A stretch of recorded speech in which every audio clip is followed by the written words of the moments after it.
Pagué la boda de mi hermana, pero cuando le pedí que cuidara de mi hijo por un día me dijo, no soy tu sirvienta, ¿quién te crees? Así que cancelé todo y le dije, pues entonces yo no soy tu banco. Mi nombre es Mauricio, y todo empezó con mi familia, mis padres, Armando y Graciela, y mi hermana menor, Tatiana. Desde que tengo memoria, mi vida ha girado en torno a ellos, especialmente alrededor de Tatiana, la reina de la casa, la hija favorita. Pero dejemos una cosa clara desde el principio, yo no guardo rencor. O al menos, no lo guardaba hasta que todo explotó. Crecí en un hogar humilde, en una ciudad mediana donde todos se conocen. Mis padres eran personas trabajadoras, pero nunca tuvimos mucho dinero. Papá, Armando, trabajaba en un supermercado, y mamá, Graciela, trabajaba medio tiempo en una tienda de ropa mientras cuidaba de nosotros. Siempre nos dieron lo que podían, y aunque no era mucho, yo lo apreciaba. No necesitaba lujos, me bastaba con el cariño con el que me daban las cosas. Un par de zapatos usados, una camiseta vieja de papá, un plato de comida aunque fuera pequeño. Todo eso me hacía feliz porque venía de ellos. Pero con Tatiana era diferente. Ella siempre tuvo lo mejor. Si había un pedazo de carne más grande en la mesa, era para ella. Si había dinero para unos zapatos nuevos, eran para ella. Si había que elegir entre comprarme un cuaderno para la escuela o un vestido para Tatiana, adivinaste, ella ganaba. Mis padres la trataban como si fuera una princesa, como si el mundo girara a su alrededor. Siempre decían que era especial, que tenía un brillo único.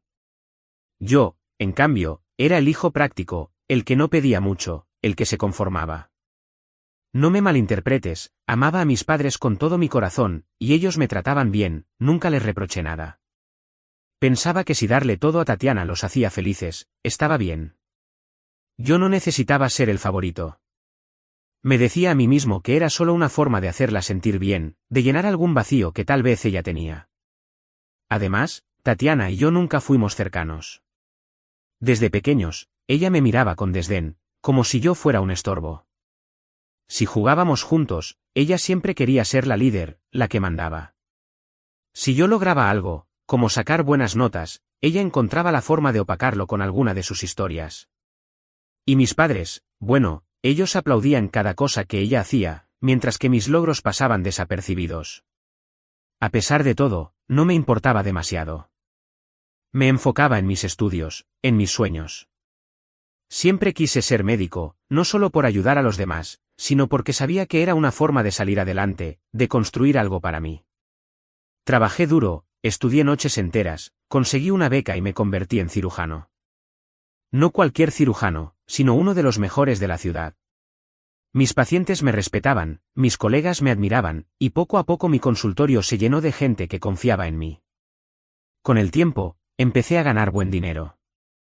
No me volví millonario, pero tenía más que suficiente para vivir bien, para ahorrar, para darme algunos gustos. Y, sobre todo, para ayudar a mis padres. Cuando empecé a ganar bien, lo primero que hice fue apoyar a papá y a mamá. Les enviaba dinero todos los meses para que pudieran vivir más cómodos, para que pagaran sus deudas, para que no tuvieran que trabajar tan duro. Ellos lo agradecían, o al menos eso decían. Pero pronto noté algo que me incomodaba, parte del dinero que les mandaba terminaba en las manos de Tatiana. Mi hermana, que nunca había trabajado un día en su vida, de repente empezó a aparecer con ropa de marca, bolsos caros, maquillaje de lujo. Yo no era tonto. Sabía que ese dinero venía de lo que yo les daba a mis padres. Ellos, en su afán de complacer a su hija favorita, le pasaban todo lo que podían. Tatiana, por su parte, no me agradecía. Al contrario, seguía tratándome como si fuera un perdedor. Cuando nos veíamos, me miraba de arriba abajo y hacía comentarios sarcásticos. ¿Ese es el carro que compraste con tu sueldo de doctor? Qué básico, decía, mientras se pavoneaba con un bolso que probablemente costaba lo que yo ganaba en una semana. Una vez, en una reunión familiar, tuvo el descaro de decirme, Mauricio, deberías esforzarte más, mira cómo me va a mí. ¿Esforzarme más? Yo, que me había roto el alma para llegar donde estaba, mientras ella vivía de mis sobras. Aún así, no le decía nada. No quería pelear, no quería drama. Mis padres eran mi prioridad, y si ellos querían malcriar a Tatiana, era su problema. Yo seguía enviándoles dinero, seguía visitándolos, seguía siendo el hijo que siempre estaba ahí. Pero cada vez que veía a Tatiana, sentía una punzada en el pecho. No era envidia, era frustración. ¿Cómo podía alguien ser tan ingrato, tan egoísta? Las cosas cambiaron un día, hace unos meses, cuando Tatiana llegó a la casa de mis padres con una noticia que los hizo saltar de alegría. Me voy a casar, anunció con esa voz chillona que usa cuando quiere ser el centro de atención. Mis padres se deshicieron en elogios. Mamá la abrazó, papá dijo que era la mejor noticia de su vida. Yo, sentado en el sofá, solo sonreí y dije, felicidades. No lo decía de mala fe, pero tampoco me emocionaba. Conocía a Tatiana, sabía que todo lo que hacía tenía un trasfondo. Y no me equivoqué.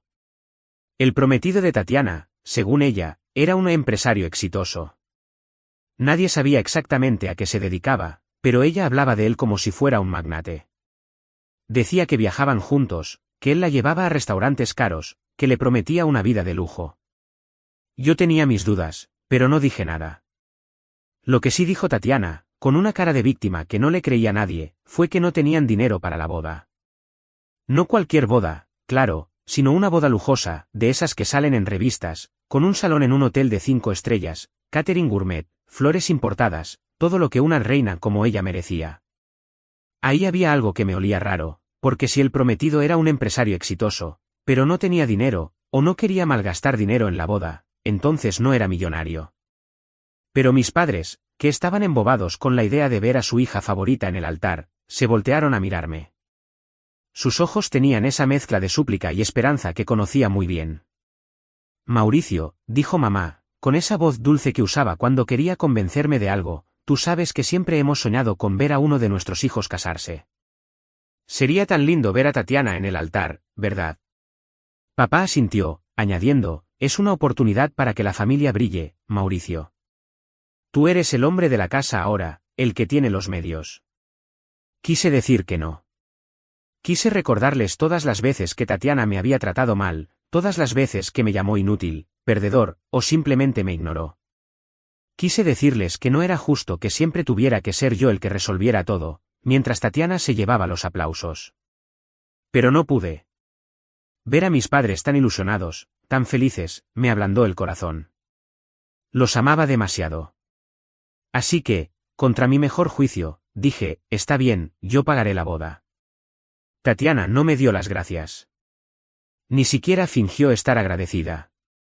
Lo único que dijo fue, espero que no me hagas quedar mal, Mauricio. Esta boda tiene que ser perfecta. Y así empezó mi calvario.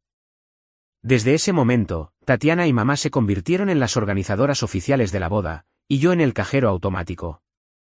Cada pocos días, recibía un mensaje de Tatiana con una nueva factura. Que el salón en el Hotel Gran Estrella, que costaba una fortuna. Que el catering de un chef famoso, que era imprescindible. Que las flores, que tenían que ser traídas de no sé qué país. Cada vez que veía los números, sentía un nudo en el estómago. No era solo por el dinero, sino por la actitud de Tatiana. Nunca me preguntaba cómo estaba, nunca me consultaba si estaba de acuerdo. Solo exigía. Y yo, por mis padres, seguía pagando. A veces, cuando estaba solo en mi consultorio, me preguntaba por qué lo hacía. ¿Por qué me sacrificaba tanto por alguien que no me respetaba? Pero luego pensaba en papá y mamá, en sus sonrisas, en lo mucho que significaba para ellos ver a Tatiana casada. Y seguía adelante. Pensaba que, tal vez, después de la boda, Tatiana cambiaría. Que tal vez me agradecería, que tal vez seríamos una familia de verdad. Qué iluso fui. Todo iba más o menos bien hasta 5 días antes de la boda. Ese día, recibí una llamada que lo cambió todo. Era un cliente importante, un empresario de otra ciudad, que necesitaba una cirugía urgente. Me ofrecía una suma considerable, pero tenía que viajar ese mismo día. No lo pensé 2 veces, era una gran oportunidad, no solo por el dinero, sino por la reputación. El único problema era mi hijo, Lucas. Lucas tiene 5 años y es mi mundo. Soy padre soltero desde que su madre nos dejó cuando él tenía apenas 1 año. No fue fácil, pero Lucas y yo hemos salido adelante juntos.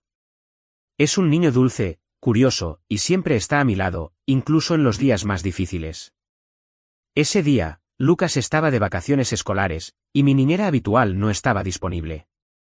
No tenía a nadie más a quien recurrir, así que llamé a mis padres. Estamos en una ciudad cercana, Mauricio, dijo mamá. Pero Tatiana está en casa, pídele a ella.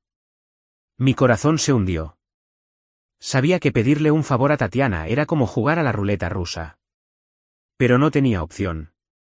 Era un viaje de un día, nada más. Pensé que, después de todo lo que había hecho por su boda, ella al menos podría ayudarme con esto. Así que metí a Lucas en el carro, manejé hasta la casa de mis padres y toqué la puerta. Tatiana abrió, y su cara lo dijo todo. Me miró como si yo fuera una molestia, como si mi sola presencia la ofendiera. ¿Qué quieres, Mauricio?, dijo, cruzándose de brazos. Tragué saliva, intentando mantener la calma. Tatiana, tengo que viajar por trabajo, es algo urgente. ¿Podrías cuidar a Lucas por un día? Solo hoy, te lo prometo. Su respuesta me dejó helado. Se rió, una risa sarcástica, y dijo, ¿quién te crees que soy? ¿Tu sirvienta? ¿Tu esclava? No estoy para cuidar niños, Mauricio. Paga una niñera o algo. ¿No ves que me voy a casar con un empresario? No tengo tiempo para esto. Me quedé sin palabras. Sentí que el mundo se detenía. Después de todo lo que había pagado, después de cada centavo que había gastado en su boda, ¿esto era lo que recibía? Intenté razonar. Tatiana, por favor, es solo un día. Es importante para mí. Pero ella no cedió. Si crees que porque pagaste mi boda puedes humillarme, estás equivocado, dijo, con una arrogancia que me hizo hervir la sangre. No me molestes más. En ese momento, algo dentro de mí se rompió. Miré a Lucas, que estaba parado a mi lado, confundido, y luego miré a Tatiana. Perfecto, dije, con una calma que no sentía. Si no eres mi sirvienta, pues entonces yo no soy tu banco. Me di la vuelta, tomé a Lucas de la mano y me subí al carro. Mientras manejaba, mi cabeza era un torbellino. Estaba furioso, pero también decidido. Llamé al salón de eventos, al catering, a los organizadores. Cancelé todo. No habría boda. No después de cómo me había tratado. Tatiana podía creerse la reina, pero yo no iba a seguir siendo su súbdito. Cuando terminé, apagué el teléfono. No quería escuchar las consecuencias todavía. Miré a Lucas por el retrovisor. ¿Estás bien, pequeño?, le pregunté. Él levantó la vista y asintió con una sonrisa. Sí, papi. No tenía ni idea de cómo iba a manejar llevarlo conmigo al trabajo, pero en ese momento no importaba. Lo que importaba era que, por primera vez en mucho tiempo, había puesto un límite. Había dicho basta. El viaje a la otra ciudad fue intenso, pero afortunadamente, todo salió bien. La cirugía fue un éxito, el cliente estaba agradecido, y el cheque que me entregaron hizo que valiera la pena el esfuerzo. Pero mientras manejaba de regreso a casa con Lucas dormido en el asiento trasero, mi mente no estaba en el dinero ni en el éxito profesional. Estaba en lo que me esperaba cuando encendiera el teléfono. Al llegar a casa, lo primero que hice fue revisar mi celular. 53 llamadas perdidas. 30 de Tatiana, 15 de mamá, 5 de papá, y 3 de números desconocidos. Tenía un montón de mensajes de texto, la mayoría de Tatiana. No los leí todos, pero los primeros eran suficientes para entender el tono: eres un desgraciado, ¿cómo te atreves a arruinar mi vida? No te lo voy a perdonar nunca. Mamá también me había escrito, con mensajes más suaves pero igual de dolorosos: Mauricio, ¿por qué hiciste esto? Tu hermana está destrozada. Papá, como siempre, fue más directo: eres un egoísta, Mauricio. Pensé que eras mejor que esto. Al día siguiente, mientras desayunaba con Lucas, el teléfono sonó otra vez. Era mamá. Respiré hondo antes de contestar. Mauricio, empezó, con la voz quebrada, ¿cómo pudiste hacerle esto a tu hermana? Estaba tan ilusionada con su boda. Era su sueño. Intenté mantenerme calmado. Mamá, no fue mi intención arruinar nada. ¿Pero sabes lo que pasó? Le pedí un favor, un simple favor. Que cuidara a Lucas por un día. Un día. Después de todo lo que he pagado, después de todo lo que he hecho por ella, me dijo que no era mi esclava. ¿Eso te parece justo? Mamá suspiró. Ay, Mauricio, no exageres. Tatiana está estresada por la boda, es normal que esté un poco sensible. No es para que tomes una decisión tan drástica. Sentí que la sangre me hervía. ¿Sensible? ¿Estresada? ¿Eso justificaba tratarme como basura? Mamá, no es solo esto, dije, intentando mantener la voz firme. Tatiana siempre me ha tratado como si no valiera nada. Y ustedes, perdón que lo diga, siempre la han puesto por encima de mí. Siempre. Yo pagué esa boda por ustedes, no por ella. Pero ya no más. Si no me respeta, no espero que lo haga, pero tampoco voy a seguir siendo su cajero automático. Hubo un silencio al otro lado de la línea. Luego, mamá dijo algo que me dolió más de lo que esperaba: eres un desagradecido, Mauricio. Después de todo lo que hemos hecho por ti. No supe qué responder. ¿Desagradecido? Yo, que había trabajado hasta el cansancio para darles una vida mejor. Yo, que nunca pedí nada a cambio más que un poco de cariño. Colgué el teléfono sin decir más. No quería seguir discutiendo, no quería decir algo de lo que me arrepentiría. Los días siguientes fueron un torbellino. Tatiana no dejó de enviarme mensajes, cada uno más venenoso que el anterior. Eres un envidioso, escribió en uno. Siempre has querido arruinar mi felicidad. En otro, intentó manipularme: si de verdad amas a mamá y papá, reconsidera lo que hiciste. Pero yo no cedí. Había tomado una decisión, y no iba a dar marcha atrás. Poco a poco, empezaron a salir a la luz más detalles sobre la boda cancelada. Me enteré que Tatiana había estado alardeando por toda la ciudad que su prometido, el supuesto empresario, era el que pagaría todo. Pero cuando las cosas se cayeron, él no puso ni un centavo. De hecho, según los rumores, él terminó con ella poco después de que se cancelara la boda. Al parecer, Tatiana le había hecho creer que venía de una familia millonaria, que ella era una especie de heredera. Cuando se dio cuenta de que todo era una mentira, que el dinero venía de mí, un simple cirujano que trabajaba duro, el tipo no quiso saber más de ella. No pude evitar sentir una punzada de satisfacción al escuchar eso. No porque quisiera verla sufrir, sino porque por fin sus mentiras la habían alcanzado. Mis padres, sin embargo, no lo veían así. Cada vez que hablaba con ellos, intentaban hacerme sentir culpable. Tatiana está destrozada, decía mamá. No sale de su cuarto, llora todo el día. Papá era más duro: arregla esto, Mauricio. Eres el hombre de la familia, es tu responsabilidad. Pero yo ya no estaba dispuesto a ceder. No, papá, le dije en una de esas llamadas. Mi responsabilidad es Lucas. Mi responsabilidad soy yo. Tatiana tuvo su oportunidad, y la desperdició. No voy a seguir sacrificándome por alguien que no me respeta. Esa conversación marcó un punto de no retorno. Por primera vez, les dije a mis padres que, si seguían poniéndola a ella por encima de mí, no tendría más remedio que alejarme. Fue una de las cosas más difíciles que he hecho en mi vida. Amaba a mis padres, pero también sabía que no podía seguir viviendo bajo la sombra de Tatiana. No era justo para mí, y mucho menos para Lucas. Con el tiempo, empecé a reconstruir mi vida. Me enfoqué en mi trabajo, en mi hijo, en las cosas que realmente importaban. Corté todo contacto con Tatiana. Bloqueé su número, dejé de leer sus mensajes. No quería más de su veneno. Con mis padres, las cosas eran más complicadas. Seguía hablando con ellos, pero las conversaciones eran tensas, llenas de silencios incómodos. Intenté explicarles mi punto de vista, pero siempre terminaban defendiendo a Tatiana. Es tu hermana, Mauricio, decían. La familia debe estar unida. ¿Pero qué clase de familia era esa, donde uno siempre da y el otro solo toma? Los días siguientes pensé en todo lo que había pasado. Había perdido a mi hermana, tal vez para siempre. Mi relación con mis padres estaba en un hilo. Pero, por primera vez en mucho tiempo, me sentía libre. Libre de las expectativas, libre de la carga de ser el que siempre da, libre de la sombra de Tatiana. No sabía qué traería el futuro, pero sabía una cosa, no iba a volver a ser el banco de nadie.